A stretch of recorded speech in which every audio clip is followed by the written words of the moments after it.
très heureux de présenter la formation master de métier du conseiller de la recherche. Donc, je me présente, je m'appelle Franz Roll, je suis professeur des universités, professeur spécialisé en système d'information et à la faculté de sciences économiques et de gestion, puis à l'IAE-IEMN depuis 1995. C'est une formation qui est issue du master recherche, antérieurement DEA de sciences de gestion, qui a été nous avons obtenu depuis l'année 2000.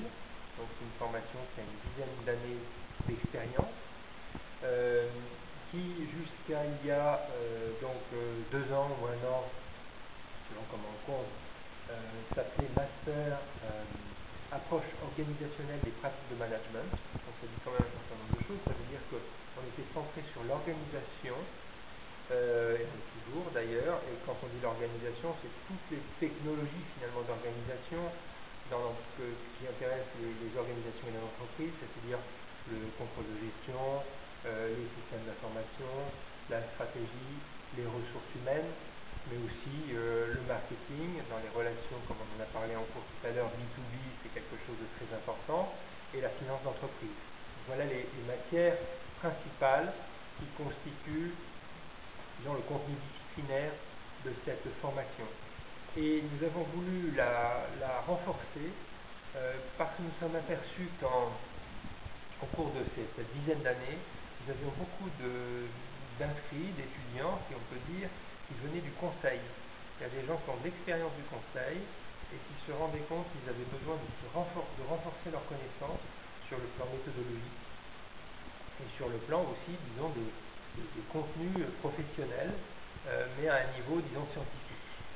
Et donc, on a décidé d'élargir ce qui était autrefois, c'était il y a encore 2 ans, le master approche organisationnelle des pratiques de management, d'une part à un contenu, puisque c'était déjà ouvert aux gens qui venaient du conseil, mais à un contenu professionnel. Donc, on a rajouté des cours qui portent sur le conseil pour rentrer plus en phase aussi avec le vécu et les pratiques de ces personnes, parce qu'on s'est dit, si ça intéresse les gens qui viennent du conseil, ça peut intéresser aussi ceux qui viennent de chez nous, à vous plus particulièrement, et qui voudraient aussi aller vers le conseil.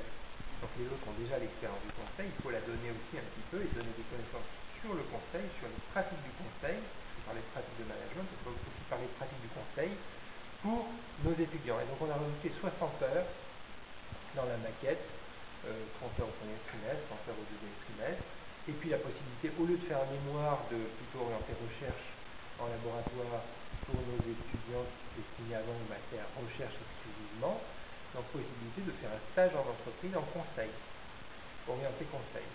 Donc on a, de ce point de vue-là, élargi au métier du conseil, donc un master qui était a priori au départ uniquement un master recherche.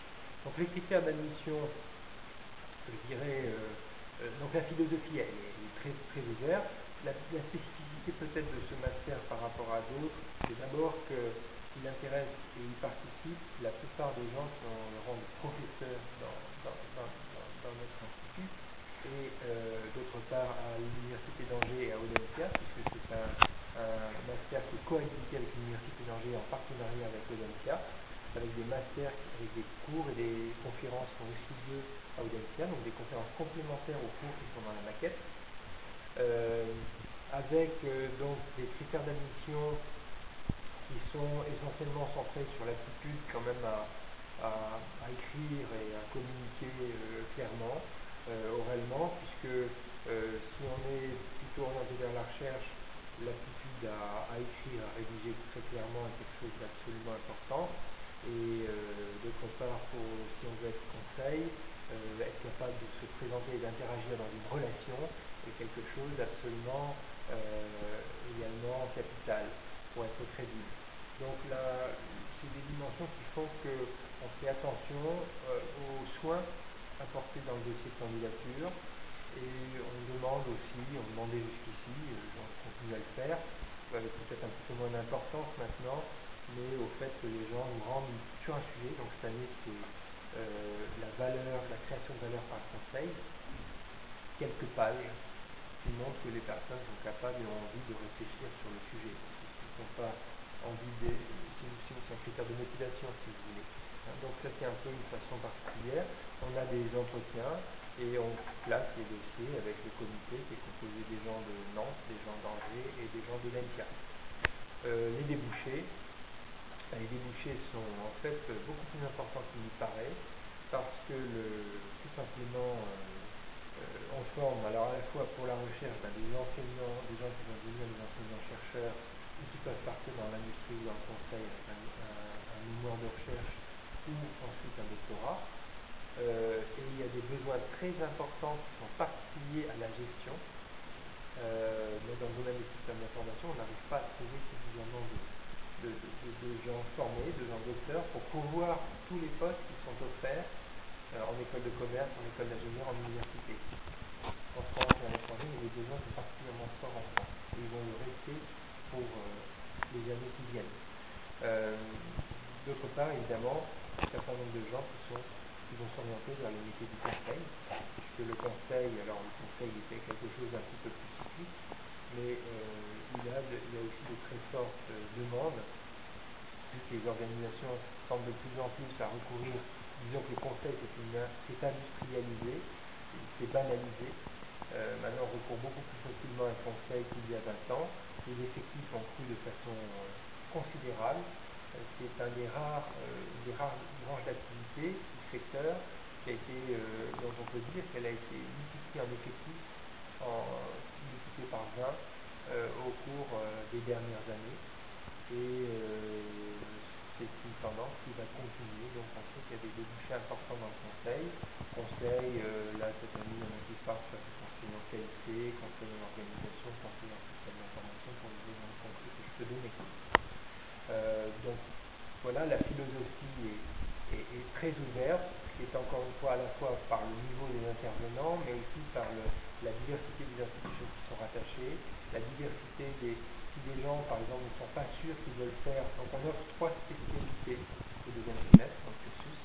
Au premier trimestre, vous avez des matières fondamentales, méthodologie, théorie, méthodologie qualitative, quantitative. Et ensuite, au deuxième trimestre, on choisit 3 spécialités parmi les pistes que j'ai données tout à l'heure.